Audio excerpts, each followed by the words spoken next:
Hey, what's up guys? BJ Dell back with an all new Let's Draw video all about how to draw a wolf. So I've had a lot of requests for this in the comment section, and not only did I make it the weekly word prompt for the art challenge this week, but I said in that video that I would partake and participate in this art challenge. So I thought, if I'm going to draw the wolf, why not make a Let's Draw video all around that? So if you want to follow along with my process, keep watching.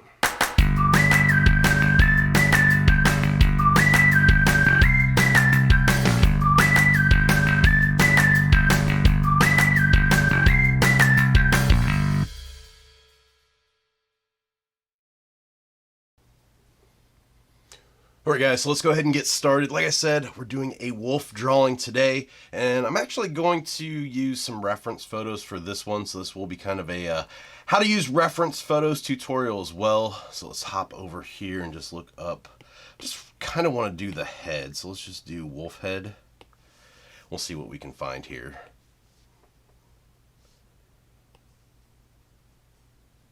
I'm not a big fan of drawing things straight on, so I kind of want something that's kind of angled. We'll see if anything jumps out.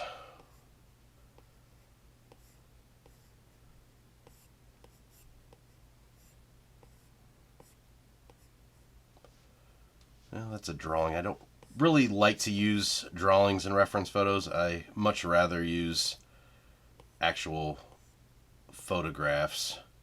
That way I'm not relying too much on somebody else's style. Yeah, this one's a painted one, but I think this one will work. That's kind of the look I'm going for, is that sideways angled look. And this one here's, yeah, it's not bad.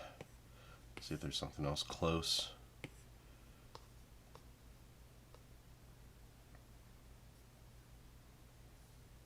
Let's go ahead and use this one. So we've got a couple photos saved, so let's hop back over to Procreate. Once again, I'm using the iPad Pro 12.9 inch. This is a first gen model along with Procreate and the Apple Pencil. And the screen size or canvas size that I'm using for this is pretty much what I use for all my designs, 4500 by 5400 and 300 DPI. I've got a lot of questions and comments lately. People, I think, are kind of confused around vectors. They want to sell their artwork, and they're needing to vectorize it and so on and so forth. And that's really not what vectors are for. As long as you start out with a pretty good sized canvas with a high resolution, if you're printing these drawings or paintings on products, through Merch by Amazon, Redbubble, so on and so forth, using like this canvas size, the 4500 by 5400 300 DPI is perfect for that. Vectorizing is when you might change things up later and you're going to print it out, poster size, or you're going to print it out on the side of, like a car wrap or a boat wrap or something like that. So just, printing things out small on t-shirts or the coloring books, there's no need to vectorize. So you'll be fine just as long as you use a good canvas size. So let's go ahead and insert these photos here. Oh, it looks like only that one saves. That's okay, we can just use that one. Alright. Like I said, I don't really like using drawings, but since this one's kind of a painted one and it has that realistic look, we'll go ahead and use this. So I'm going to drop the opacity of this and then make a new layer up here. And basically what I'm going to do is just show you here. I'm just going to kind of work out the basic shapes that make up this wolf. So as you can see, this front part comes down and around to the back like this. I'm working the ears here.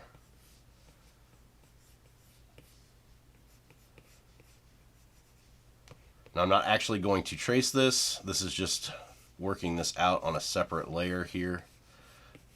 And you'll see how I use this. This is basically what I'm doing, is just kind of getting the overall feel for it. So now I'm going to go ahead and turn off that so you can kind of see. So I've got the basic shapes that make up the wolf. Let's go ahead and actually start drawing it. So let me shrink this down a little bit so I can pull out further on the screen here.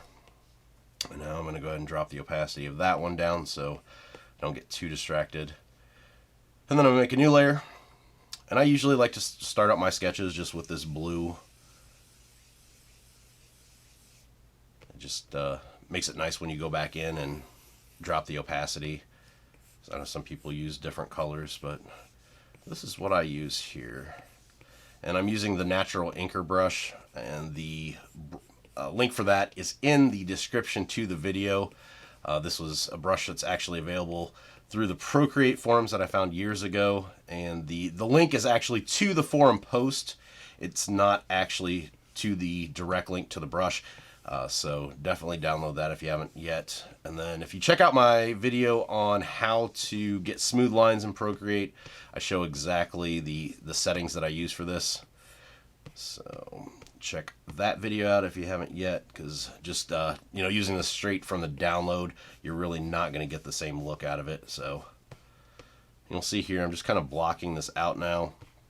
I'm definitely adding my own kind of flair to it and making it, a lot more cartoony than what it was initially.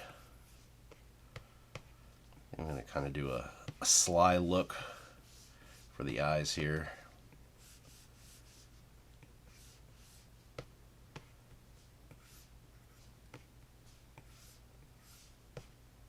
And once again, with my sketch process, I don't really go super hardcore as far as making sure, that every line is perfect. It's more just kind of blocking out where I want everything. Doesn't have to be 100% perfect. And you'll see a lot changes from the sketch process to the actual inking. So don't beat yourself up too much on the sketch process, and I wouldn't spend too much time. You can fix a lot once you go back in. So now that we've got the basic sketch laid down here, let's go ahead and start to throw in the ink. So I'm going to go ahead and drop the opacity of this layer here so that I can draw over top of it. Looks good. So we'll go ahead and make a new layer then. And this is going to be the ink layer here. Alright, so let's go ahead and grab our brush again. Going to go for a dark black and then start the actual ink process. So I kind of like this angled look here that I've got going with these kind of sharp angles that come off for the fur and the way that the brow comes up to the eye. Like I said, you can see here I'm taking, quite a bit of liberty as far as the overall look of the wolf. Definitely kind of trying to make it my own and not go super realistic. And of course, if you're a returning viewer to my channel, kind of have a affinity towards the cartoon look, and that's usually what I stick with because I just have a lot of fun with it. And like I said, you can go pretty fun with stuff like this by doing those sharp angles and not really having to pay attention totally to making it too realistic.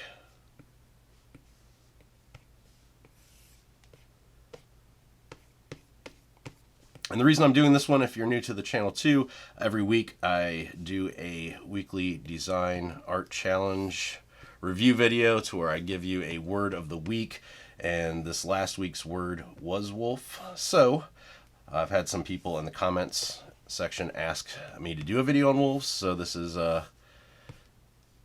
kind of killing two birds with one stone.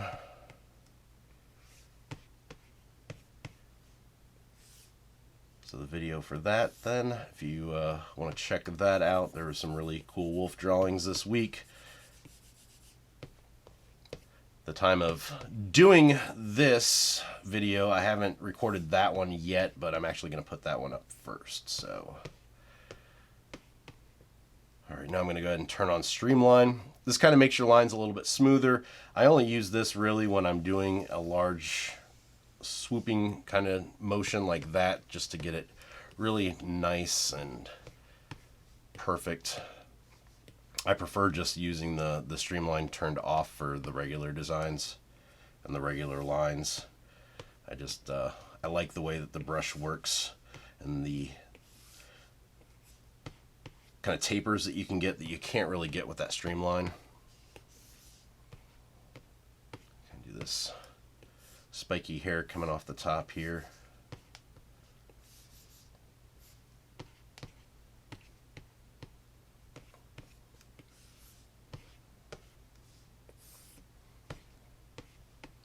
So I've said a lot in my videos too, usually take longer on designs like this if I'm doing them either, you know, client work, which I don't do much of anymore, but if I'm doing personal work.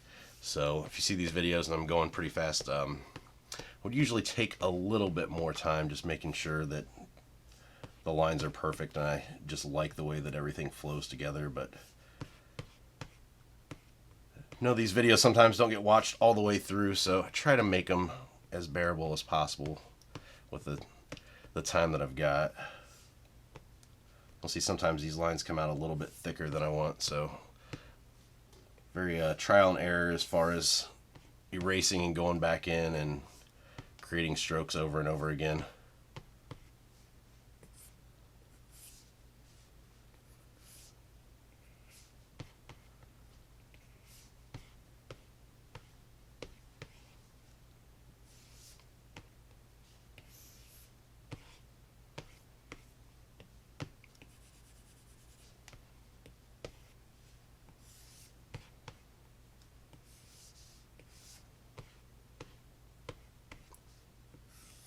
Almost done here.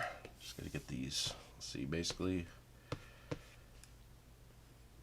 this ear in here.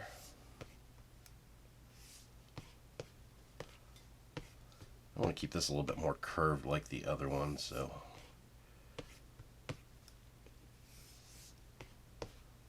there we go. Looks pretty good.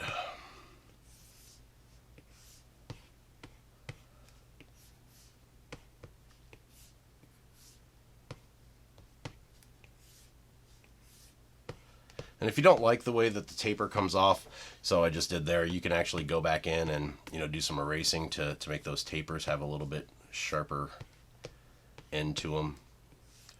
The settings that I've got on this brush actually provide you a pretty good taper right off the bat, but you know, you can't always get it perfect, so I find going back in with that eraser is definitely a good tool to give it a little bit better of a taper.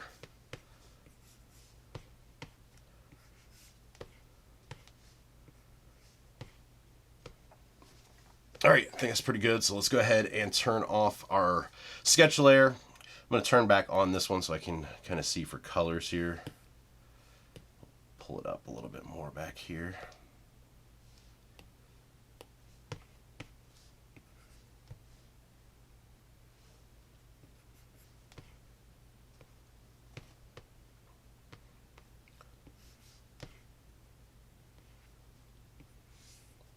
There's a little bit of a different color around the eye there, so I kind of want to block that in a little bit with lines. As you'll see here, I'm not using really thick lines. This is something I've talked about before too, with the line weight and how it's important to vary your line weight between different areas of your design. Of course, the heavier, thicker line should always be towards the outside, and especially around the areas that you want to appear darker. So if you know which way the light source is coming in, that's definitely a good thing to know ahead of time, so you can make the lines a little bit thicker on those areas. So let's go ahead and make a new layer underneath our lines. We're going to go ahead and click our line layer here and set that to reference.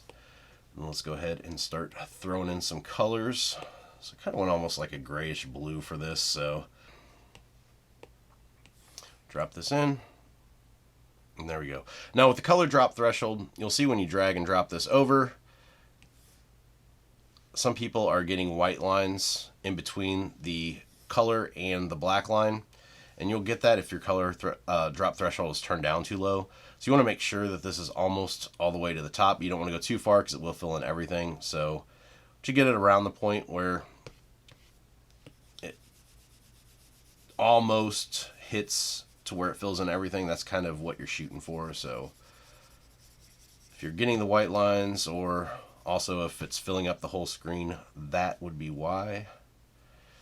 Let's go ahead and drop this and get a little bit of a lighter.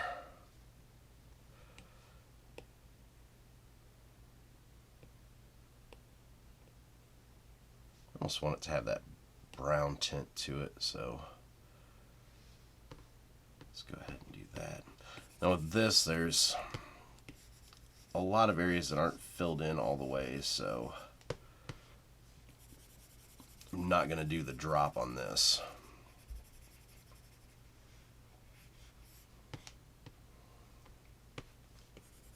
I did the lines a little messy.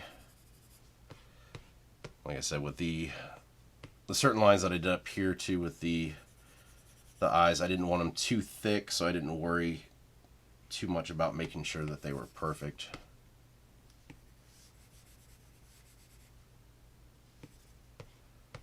If you're using really thin lines like that too, it's nice to break it up if you don't actually connect them, and let the color itself, once you add it in, do some of the work. If you make it too hardcore with the lines and everything is very spelled out exactly where it's supposed to be, it will look a little off. So doing those really thin lines, not filling them in all the way, goes quite a ways in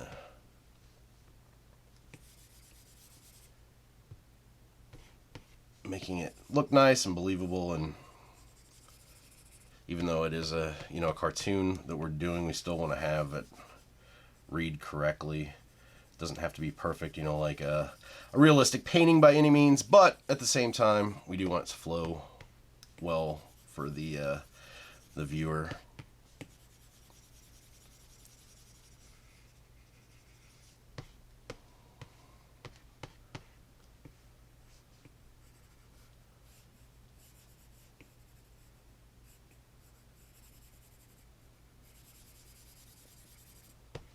And this one I had to use a reference because I don't draw wolves that often. I know there's a pretty rabid fan base for wolves. Hopefully I don't drip sweat all over the iPad as I'm doing this, because I have the ceiling fan in this room, in my studio room, is pretty much directly over my head back here, and it causes chaos with the mic, so I had to turn that off, and it's getting a little warm.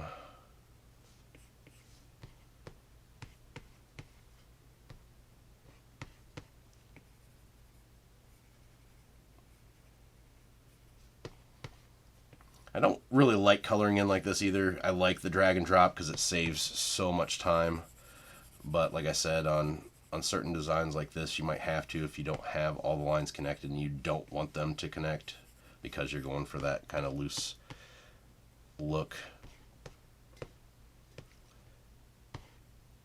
I find I use that quite a bit on fur. If it's an animal that has kind of different areas, different colors that go in and blend in together, it looks a little weird if you try to blend them in perfectly just with color. If it's a cartoon style, you almost need those lines there. At least the style that I use. But like I said, it's really key not filling in those lines perfectly, because it looks a little too perfect. It doesn't really read correctly.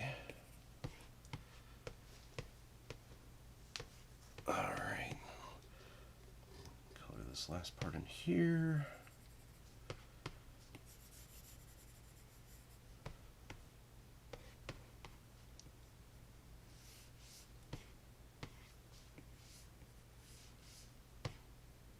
Kind of match these up so they kind of look the same from the left side to the right side.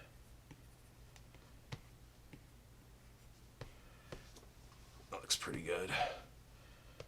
Let's go ahead and drop colors in here, and then I'm going to go with a little bit darker color for the eyebrows,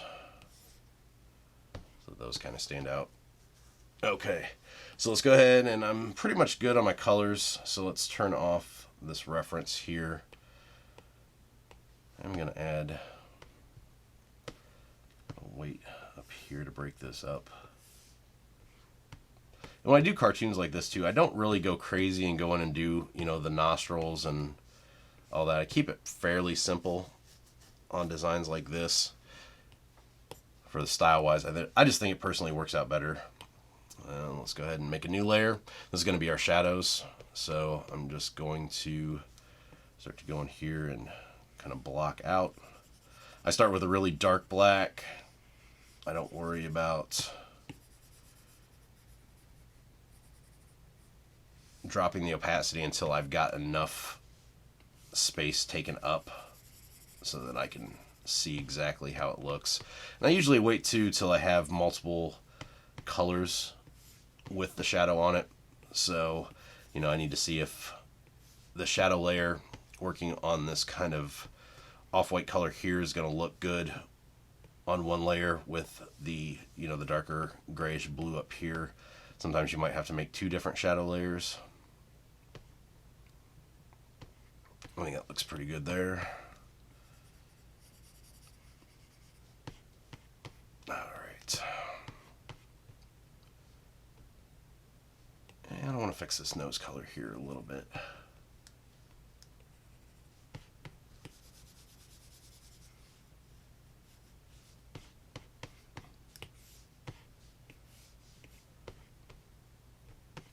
I think I'm just going to actually break this off.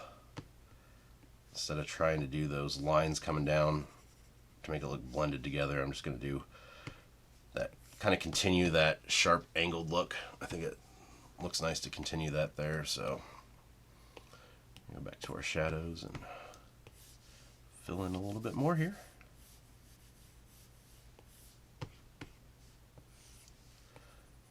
Color in the eyes too, I haven't done that yet.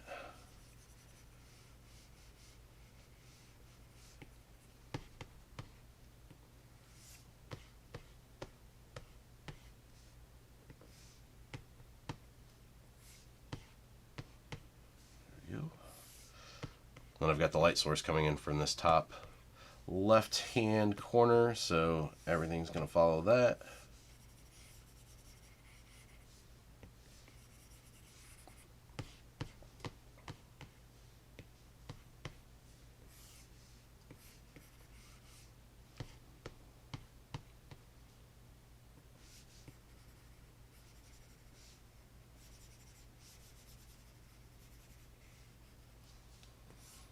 This I'm just kind of following along with the way that I've got these lines set up for the different kind of groups or patches of the hair here.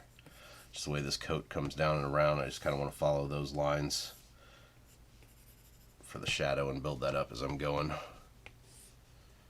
And I'll probably put some more in here just to add a little bit.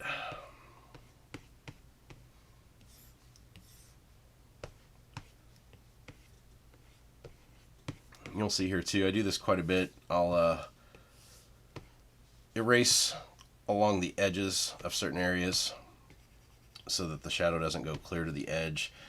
This I do just if I'm doing stuff for print on demand. It makes the lines pop out a little bit more.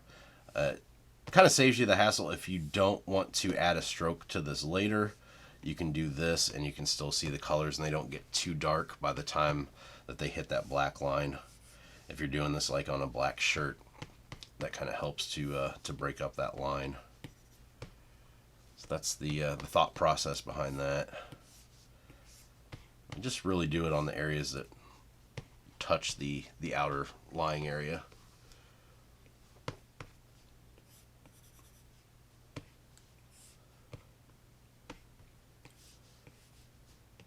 Honestly, with animals and stuff like that, you could spend hours blocking in fur.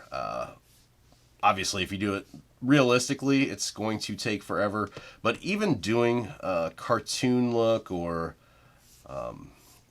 something comic book style, you could still spend quite a bit of time doing the fur and the hair. I prefer not to get too deep into it personally. I like to move along pretty quick between projects, so keep that in mind. There are some really good tutorials out there too as far as how to do realistic hair. Let's do some green in here. I think those will pop against that. Looks pretty good.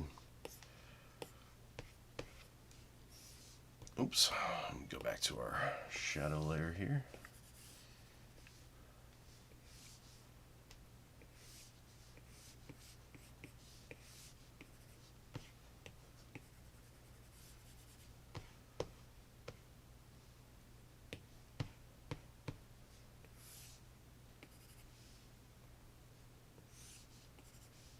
So as you can see, I'm basically shadowing down this bottom part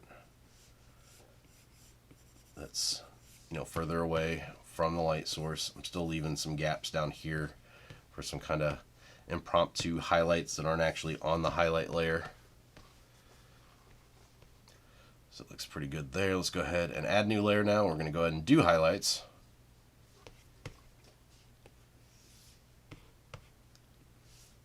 The closest part up here to the light source is going to get the heaviest highlights.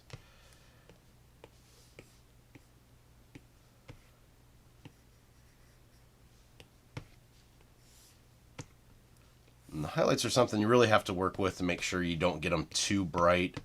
I've seen a lot of people that, you know, use this technique and the highlights are really blown out and it almost just looks like they used white. You've got to be careful to make sure that, like I said, they're not too bright. Also, I've talked about in previous videos too, when you use highlights, they're a little bit different with this technique than shadows, because highlights are going to look vastly different between different colors. So you might have to use multiple highlight layers.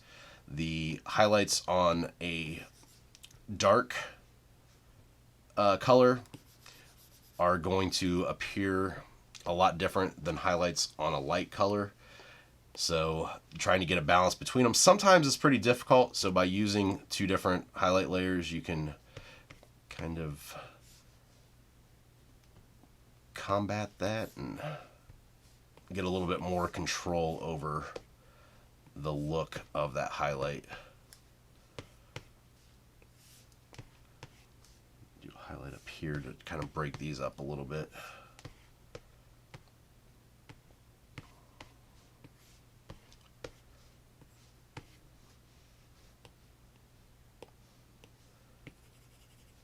And then let me go ahead and throw some white in there so we don't forget.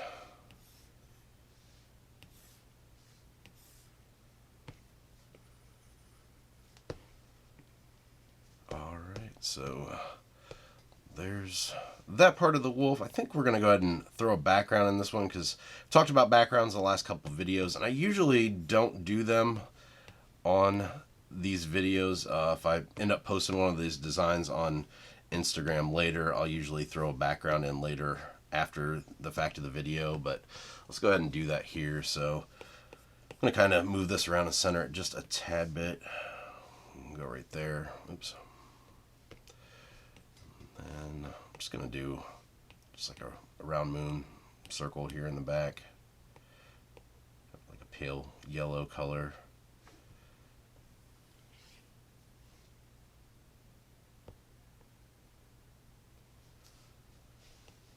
Turn this reference off so I can drag and drop on there.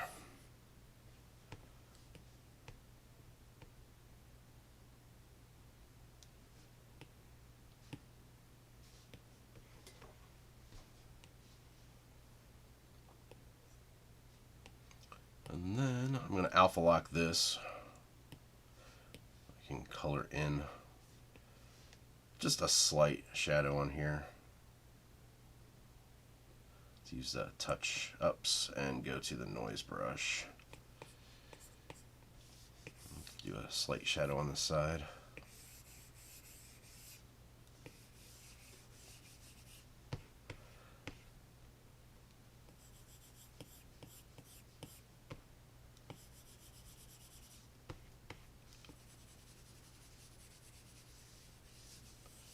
Get a little bit of texture here.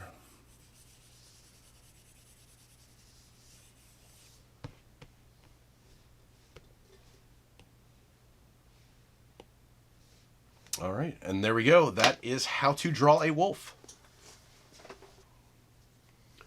All right, guys, that's it for today's video. As always, thank you for watching. I appreciate it. Definitely love the comments and the feedback too. So let me know what you guys want to see in these upcoming videos. Always leave a comment and I'll get back to you. And you might see your thoughts and your requests in an upcoming video. Also, if you like today's video, make sure you give it a thumbs up, subscribe to the channel if you haven't already, and hit the bell for notifications so you can get alerted when I post new videos. As for me, I can be found online, bjdell.com, as well as on Instagram and Twitter at bjdell. So until next time, keep creating.